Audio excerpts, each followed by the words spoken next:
other level of terrible. This all went down about 5 years ago. Alexis landed the job as the vice president of marketing and sales for this company that sells a bunch of stuff, right in the middle of my career there. The word around the office was that she wasn't the first choice for the job. Actually, she was more like the fourth choice, but the company hired her anyway, probably just to make the shareholders stop complaining. I was one of the managers working under Alexis, and my job was pretty much to keep our website and stores looking good with all the right products and deals. I had to handle all the monthly sales stuff, make sure ads were set up right, keep our budget in check, oversee our department's projects, report on our sales, manage presentations, and come up with ideas for future stuff. Basically, I was doing all of Alexis's work plus all the other boring tasks needed to keep our department running smoothly. I was able to manage all this craziness because I had access to Alexis's email. I often had to send emails pretending to be her just to make sure everything didn't fall apart.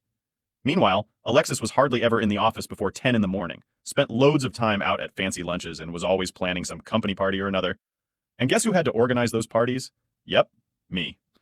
I kept asking her why we were spending so much money on these parties when we were already tight on budget. Alexis's genius solution was to just shuffle money around from future months to cover her overspending spree each month.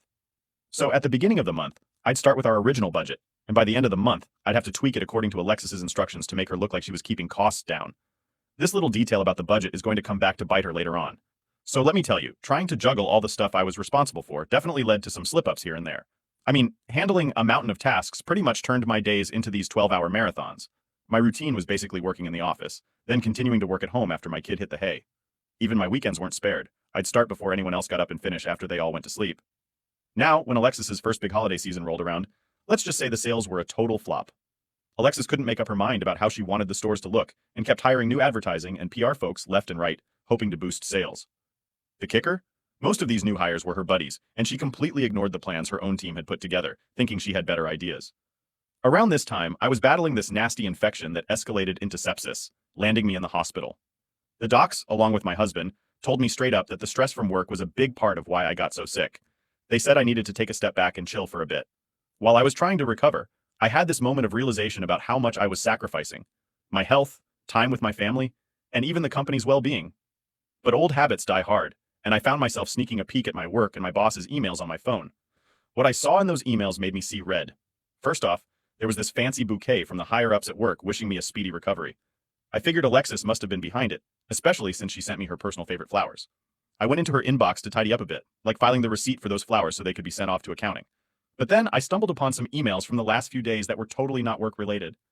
Alexis was busy emailing her friends, moaning about how I wasn't bouncing back fast enough from sepsis to come back to work. She was also whining about not being able to find any of my notes or documents, the very ones she was supposed to be overseeing, which, by the way, were clearly labeled and stored on our shared drive. But wait, it gets better. I found this email thread where Alexis was asking for advice from a buddy at her old job on how to boost sales and save her own skin. Her friend asked if someone else was handling most of the workload, and Alexis had the nerve to say it was me. Her friend then goes on to say that obviously it's my poor management causing all the problems, and I could be the scapegoat if the sales didn't pick up by the end of the season. So, Alexis, who is not exactly employee of the month, found out I was in the hospital. She then started talking to a buddy of hers about how she couldn't just fire me because it would look really bad, especially since I was out on emergency medical leave.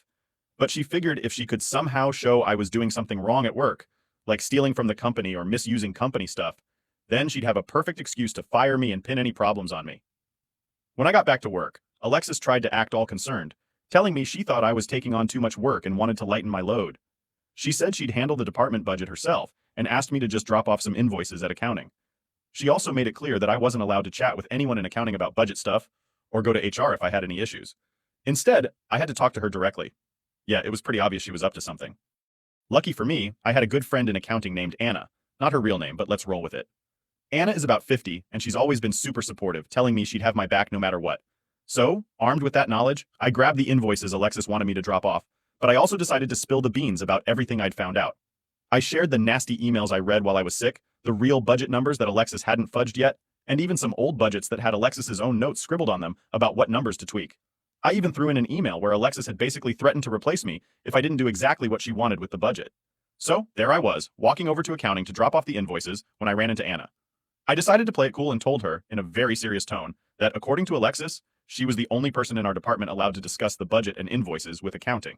So, Anna caught sight of the super stuffed folder I plopped on her desk, gave me this knowing look, and pretty much shooed me out of her office. But in a nice way. Fast forward a bit, and bam! Alexis was out of a job before the week was up. Turns out she'd been bouncing around from job to job for the last few years, never staying in one place too long. The big boss and the HR folks even called me in to say sorry for all the mess I had to deal with and tossed in a bonus. A week off with pay that I could use whenever I felt like it. After dealing with a bunch of other issues at that place, I decided to peace out about a year later. Fast forward to now, and I'm back in the saddle as a manager in sales and marketing, working under a super cool boss named Jake. He really gets me, supports my ideas, and is all about letting me build and lead my own team. So, here I am going through resumes for my team, and guess whose name pops up? Alexis's. Yeah, I had to do a double take to make sure it was really her. And sure enough, it was. Her resume made it sound like she was the queen of the marketing world, with her stint as a VP being the crown jewel. She even had the nerve to claim all the stuff I did as her own, boasting about some crazy sales growth that supposedly happened under her watch. Being someone who usually tries to see the good in people and give them a chance, hitting the disqualified button on her application was a whole new level of satisfying. Some folks suggested I should bring her in just to see the look on her face when she realized who'd be interviewing her. Tempting, right? But nah, I didn't want to mess with my new boss's trust in me. Still, part of me is thinking about sending her a rejection letter just from me to her. That ought to be interesting. Thanks for watching. Thanks for